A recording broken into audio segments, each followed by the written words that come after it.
আহ, ভারতীয়রা বিদেশে পড়তে গিয়ে ক্যারিয়ার তৈরি করেছে, এটা নিয়ে আমি বারবার করে লিখেছি আমার ইউটিউব চ্যানেল 2000-এ, যে বারবার করে বলছিলাম। এখন একটা প্রশ্ন উঠে গেছে এটা যে, যেহেতু আমেরিকা, অস্ট্রেলিয়া, ব্রিটেন এইসব ইউনিভার্সিটিগুলো চাইলেও এইসব দেশের সরকার চাইছে না যে ভারতীয়রা এখানে পড়তে আসুক।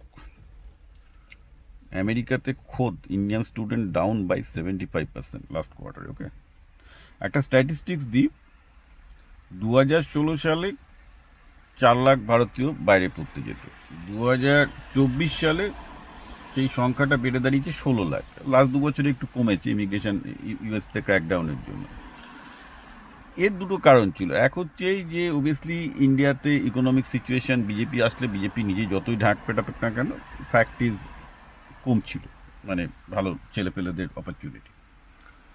আর সেকেন্ড হচ্ছে কি, সাথে সাথে বিদেশি ইউনিভার্সিটিগুলো টাকার দরকার ছিল, সব খুলে দিয়েছিল। ইনফ্যাক্ট আপনি কলকাতার একটা টিয়ার 4 প্রাইভেট কলেজে পড়েও আমেরিকার পার্ডু ফার্দুর মতো ভালো ইউনিভার্সিটিতে আপনি অনার্সে মাস্টার ডিগ্রি করতে আসতে পারবেন।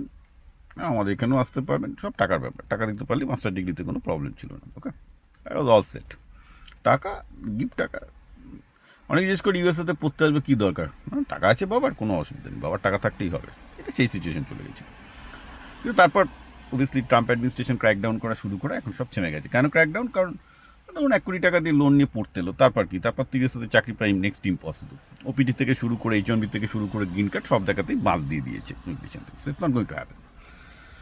সো একটা প্রশ্ন আমাকে অনেকেই করছেন যে, ভারতে কি আমেরিকান কোয়ালিটির ইউনিভার্সিটি তৈরি করা যায়? দেখুন, সেভাবেই তো আইআইটি তৈরি হয়েছিল। আইআইটিতে এমআইটির মডেলে তৈরি হয়েছিল, সেইভাবেই করা হয়েছিল যাতে আইআইটিগুলো করে। তাহলে আইআইটিগুলো ইউএস ইউনিভার্সিটির মতো কেন হতে পারলো না? অনেকটাই হয়েছে, বলবো না যে আইআইটি প্রজেক্ট পুরোপুরি ব্যর্থ। কিন্তু তারপরে কোথাও আইআইটি থেমে গেল, তো গভর্নমেন্টের রেড টেপ তো আছেই, সেটা তো অস্বীকার করে লাভ নেই। তো এখন ইন্ডিয়াতে ভালো ভালো কিছু প্রাইভেট ইউনিভার্সিটি হচ্ছে, যেমন অশোকা ইউনিভার্সিটি হয়েছে এবং আহমেদাবাদ ইউনিভার্সিটি হয়েছে, আর একটা বোধহয় হায়দ্রাবাদে হয়েছে। বেশ ভালো ভালো কতগুলো প্রাইভেট ইউনিভার্সিটি হয়েছে, যেখানে বিদেশের থেকে খুব নামি দামি ফ্যাকাল্টি এনে পড়ানো হচ্ছে, সেই সমান মানে ফ্যাসিলিটি হচ্ছে। মেন ব্যাপারটা হচ্ছে সিলেকশন ক্রাইটেরিয়াতে। অর্থাৎ আইআইটিগুলোতে তো শুধু যেই এক্সাম ছাড়া আর অন্য কিছু দেখা হয় না। অন্যান্য দিকে আমাদের যদি এখানকার আইভি লিগ বা অন্যান্য ভালো ইউনিভার্সিটিগুলো অ্যাডমিশনের সময় ওরা মানে এক্সামের বাইরে গিয়েও অনেক কিছু দেখে, যে ছেলেটার এন্টারপ্রেনারশিপ অ্যাটিটিউড আছে কিনা। যেমন এমআইটিতে অনেক ক্ষেত্রেই স্যাট ফ্যাট কোনো ভালো কিছু করতে পারেনি, স্যাটের র্যাঙ্ক খারাপ, কিন্তু আমরা যেটা গুরুত্ব দেয় যে ক্লাস 11-12 আগে একটা ছেলে কোম্পানি তৈরি করে বেচে দিয়েছে, এটা যদি কেউ করতে পারে জেনারেলি মানে স্ট্যানফোর্ড এবং এমআইটিতে সে সবচেয়ে বেশি স্কোর করবে ইন টার্মস অফ অ্যাডমিশন। যে হ্যাঁ, এই ছেলেটার ক্যালি আছে, যে 18 বছর আগে একটা সফটওয়্যার তৈরি করে বেচে দিতে পারে, ডেফিনেটলি সে বড় বড় হয়ে কিছু একটা হবে। Right, so that's the attitude ইয়ার। এখানে কেউ ওই যেই র্যাঙ্কিং হ্যান্ড প্যান এগুলোর দিকে দৌড়াচ্ছে না।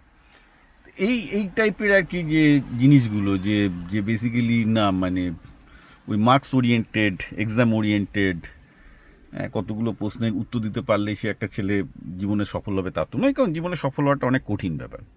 জীবনে সফল হতে গেলে তার কমিউনিকেশন স্কিল দরকার, তার আন্টারপ্রেনিয়র স্কিল দরকার। আর entrepreneur skill has nothing to do with like academic excellent. হ্যাঁ, যারা এটা বুঝতে চায় তারা ওই ম্যাকডোনাল্ডের ফাউন্ডার, দ্য ফাউন্ডার বলে একটা সিনেমা আছে, ওই সিনেমাটা আমি বারবার দেখি, বারবার দেখতে হবে। ওখানে লোকটা যখন আন্টারপ্রেনারশিপে যাচ্ছে 51 বছর বয়সে, আফটার হি ফেল্ড এভরিওয়্যার, সে প্রথমে নিজেকে বলছে যে পৃথিবীতে ট্যালেন্টের অভাব নেই, প্রচুর লোক ট্যালেন্টেড, প্রচুর লোক অ্যাকাডেমিক্যালি ব্রিলিয়েন্ট, অ্যাকাডেমিক্যালি প্রচণ্ড ভালো রেজাল্ট করে। But world has a shortage of one thing, car Perseverance আছে, কে লেগে থাকতে পারে, কে লেগে থেকে একটা কাজ কমপ্লিট করতে পারে। That's the most rarest skill, যে লেগে থেকে আলটিমেটলি তাকে সফল হতেই হবে, and he is not going to give up, দিতেই হবে। ওকে, দ্যাট ওয়াজ ফাউন্ড। এই তো সিনেমাটা যারা দেখে নিলে বুঝতে পারবে। তো মেন জিনিস হচ্ছে যে এই যে ওভারঅল হোলিস্টিক ডেভেলপমেন্ট, যে বিয়ন্ড একটু ম্যাথামেটিক্স ফিজিক্স জানলাম, এগুলো তো আর কোনো ভ্যালু নেই। মানে এগুলো তো বেসিক্যালি এখন তো, আমি আবার বলছি, এআই যে লেভেলে ম্যাথ ফিজিক্স করছে ওই লেভেলে কোনো মানুষ আর পারবে না, মানে 99.99% মানুষই পারবে না, কেউই পারবে না বলতে গেলে। তো what is required now? Required is যে এআইকে কাজে লাগিয়ে কে ভালো বিজনেস করতে পারবে, কার মাথায় আইডিয়া আছে, অর্থাৎ প্রবলেম সলভ করতে পারবে। দুনিয়ায় প্রবলেম তো কম নেই। আমি তো লোকজন এর জন্য ডিপ্রেস হয়ে যাচ্ছে, চাকরি যাচ্ছে যাচ্ছে। আমি কিন্তু এক্সাইটেড, আমি বলছি এআইকে কাজে লাগিয়ে কত শত প্রবলেম সলভ করা যায়, that going to be more and more money, because AI is going to produce even more capital. লোকে বলছে না যে এর জন্য তো লোকে বেকার হয়ে যাচ্ছে, কিনবে কে, বামপন্থী সব চিন্তাধারা, রাইট? কারণ সরকারি চাকরি এবং চাকরিজীবীরা ইন এনিওয়ে ইন্ডিয়াতে 10 to 15% অফ দ্য ইকোনমি, বাকি 85% ইকোনমি যারা সেলফ এমপ্লয়েড ব্যবসায়ীরাই চালায়। So it doesn't matter, the 10% hardly caterers. Rather ওই 10% যদি বেসিক্যালি যদি এখন মানে এআইয়ের জন্য নিজেরা বিজনেস খুলে যদি ব্যবসা করতে পারে, they will make a lot more money and the economy will produce a lot more stuff. So এখানে একটা জিনিস খুব ব্যাপার যে অশোকা ইউনিভার্সিটি বা এদের মতো যে ইউনিভার্সিটিগুলো আসছে, অশোকা ইউনিভার্সিটি, আহমেদাবাদ ইউনিভার্সিটি, যেগুলোর ইভেন এন্ট্রি ফি 25 লাখ থেকে 50 লাখ, কখনো 1 কোটি টাকাও যাচ্ছে।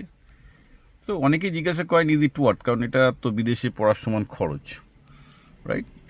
আমি বলবো দেখুন, I don't know, they must have that kind of placement, তা নাহলে তারা এই টাকা নিত না। তবে হ্যাঁ, আইটিতে হয়তো ইটস নট ওয়ার্থ, এটা আমি আগেও বলেছি। আইটিতে অশোকা ইউনিভার্সিটি বা এগুলো পুরো লাভ নেই, কিন্তু যারা ওকালতি থেকে শুরু করে লিবারাল আর্টস বা বিজনেস শিখতে যাচ্ছে, it might be very good choice.